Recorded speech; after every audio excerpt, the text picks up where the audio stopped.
Thanks for joining us tonight for our posture more than looking good workshop. All right. So, first of all, let me just introduce to you one of our models today. Okay. This is Skinny, in case you didn't realize. Okay. So, Skinny is going to help us demonstrate what's going on inside your body with the posture that you see on the outside. Okay.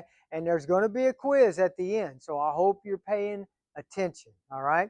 So, first of all, I want to say that I appreciate you taking time to watch this. The next 15 minutes can make a critical difference not only in your life and in your health, but also in the next generation. And that's really going to be my focus tonight because my kids, and especially my grandkids now, are experiencing things that I never had to deal with as a child.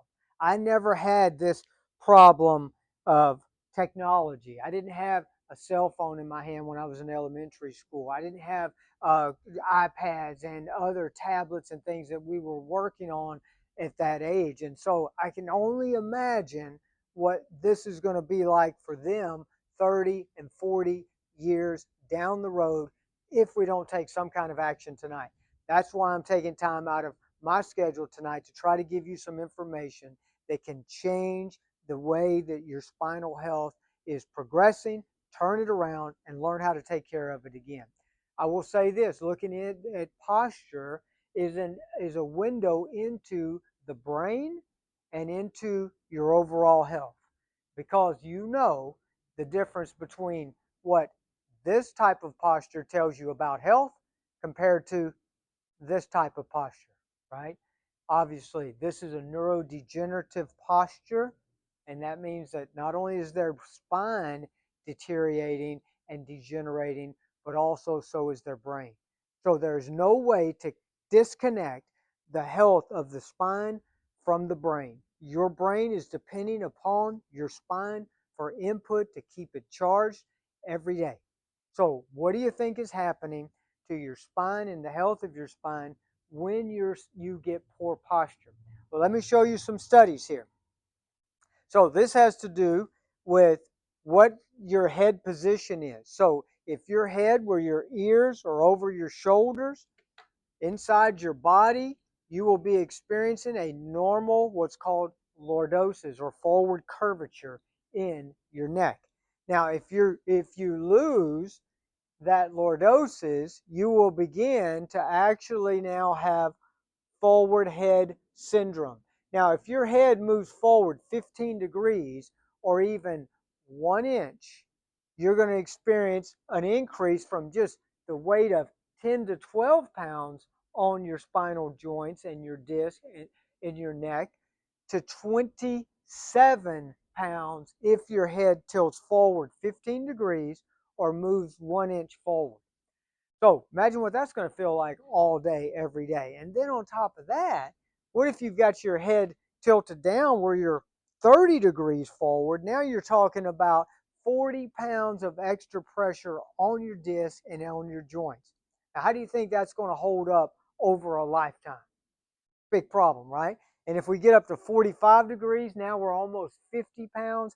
And at 60 degrees, we're at 60 pounds of pressure on the disc, on the joints, according to studies, with the forward head posture where your phone is in your lap or you're holding it down at your waist.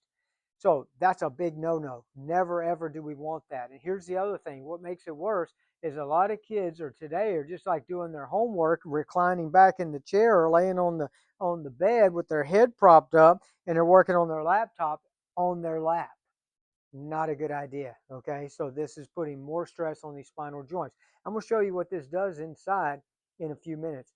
But before we get to that, let me stress something else to you. We talked about posture that is more than just looking good, right? Let me talk to you about inactivity of movement. So what happens when these joints get stuck in this position is they don't move normally. You've probably heard that sitting is the new smoking. I don't know if you heard that, but that's the thing they say now. Just like smoking diminished our life expectancy and our quality of health, sitting is doing the same thing. And it's because of inactivity. So remember, I said Posture and normal posture and good movement of your spine is your number one input to your brain. Yes or yes? Okay, I'll help you with the hard ones, all right? So let's look at your brain. You got two sides to your brain. You've got three parts to your brain. You've got the brainstem, the cerebellum, and the cortex. Now, what happens is spinal joints stimulate into your cerebellum, then over to your cortex, and then back down to your brainstem, makes a wonderful loop, and your whole brain is stimulated with normal spinal alignment, movement, and posture. So what's going to happen if this signal begins to get interrupted? Our brain is going to begin to degenerate, deteriorate, not work as well.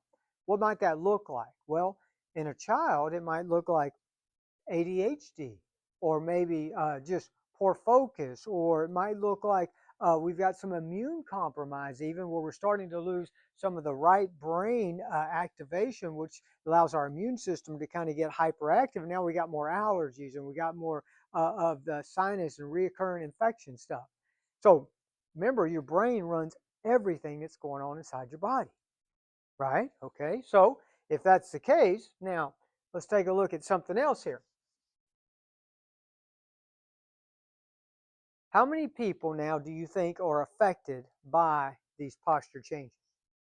So let's go back to what we talked about. How many people got technology? Everybody. Okay. How many people are sitting too much? Everybody. Okay. We're all more sedentary than we used to be unless we're real purposeful about it.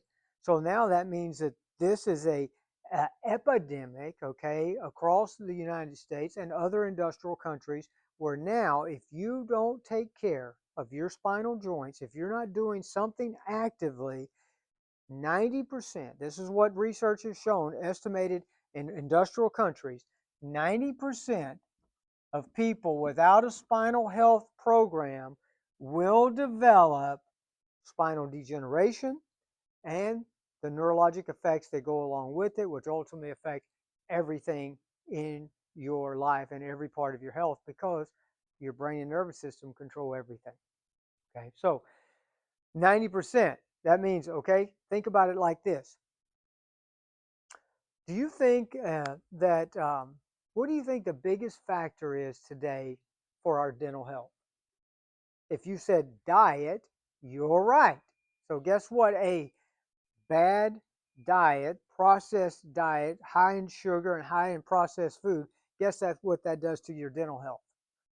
Destroys it, right? So we have more cavities, we have more dental deterioration, all these other things that go along with that, right? More chronic infections in the mouth. What we're talking about affects the spine in the same way. So because our lifestyle has changed, we can't continue to do the same thing and expect to get the same results, because our lifestyle now is different. We have to deal with things we didn't have to deal with before. So how do you do that? Well, I'm going to give you the foundation here of a good, healthy spine, okay? And then I'm going to show you some pictures of what the spine looks like when it's healthy and when it's not. And then I'm going to give you a quiz at the end. All right, so don't miss this last part. It's the most important part. So if 90% of the people are being affected, what do we do about this? Okay, so I'm going to give you 4 pillars of good spinal health. Number 1, we're talking about tonight, which is posture. You got to put that at the bottom, right? Okay, on top of that, we've got to have movement, okay? So you've got to have healthy, functioning, moving spinal joints, and your body has to move. You can't be sedentary all day, okay? You have to get up and move. Matter of fact, Dr. Crooks and I were studying some research with me about how if you sit, I believe it was just like 10 hours to 12 hours a day, it increased your risk of dementia, something like 30 to 40%. And if you get up to 15 hours, it increased your risk of dementia something like 75 to 90%. You're higher risk of dementia if you don't move. And exercise didn't change this. So even though you exercise, it didn't change the fact that you still have to have movement throughout the day on top of that. So this is critical. If you're not doing that, if your kids are not moving enough, you've got to change it. You got to get them moving, and so do you. You have to move as well. So movement, posture. Now we're going to talk about core. We're getting a strong core, right? Okay. And then the last thing, and this is one thing that nobody thinks about, okay, is that you must not have a condition that no one's heard about called a subluxation. Subluxations are misalignments in the spine that interfere with the nervous system. So you have to have a, a, a normally aligned spine. You have to avoid subluxations. And chiropractors are the only ones that even look for these, detect these, and correct these. So if you haven't been evaluated, you don't even know, because the studies show that symptoms from this may not show up for a year, or sometimes up to 30 years. And I'm going to show you on an x-ray here what's happening inside, even though you may not have symptoms outside, all right? Before we do that, let me show you this slide right here. Now, this is a healthy spinal cord with spinal nerves branching off, going to all parts of your body. Lots of room inside that spinal canal for the nervous system. This is what normal looks like. When you have the normal posture, you have the normal curve in your neck, normal curve in your back, you're straight from the front. That's what's going on inside. Plenty of room for nerve flow to go from your brain to your body and from your body to the brain. Well, that's what that looks like on an x-ray. You have a nice forward curve, a nice arc in the neck. That's called the arc of life. That's called also a lordosis. This is what happens when you have a subluxation. You have a misalignment of the spine. You didn't know it was there. Maybe you hit your head, you had a fall, did some headers with soccer, okay, played football, or maybe you just had tech neck, right? Because of that, now look at the difference. Instead of having nice, thick, healthy disc, you've got disc degeneration, you've got bone spurring, you've got arthritis. That is almost impossible to correct at this point. So you never want this to happen, and you don't know until it's checked. Some people have pain with this and some people don't. So here's the quiz. Is this good posture or bad posture? Put it in the comments. I'm pretty sure you get it right. We'll see. How about this one? Which one look? By the way, he looks taller. That's good. I needed that. All right. I need good posture so I look taller. But he also looks healthy. All right. Here's the sitting posture, right? A lot of us spend time at our desk. We're on our computers. We're answering the phone. And does that look like good posture or bad posture?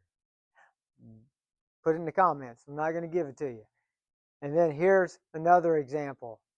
Good or bad. All right. So here's what I want to leave you with. Good posture, any posture, good or bad, is unconscious.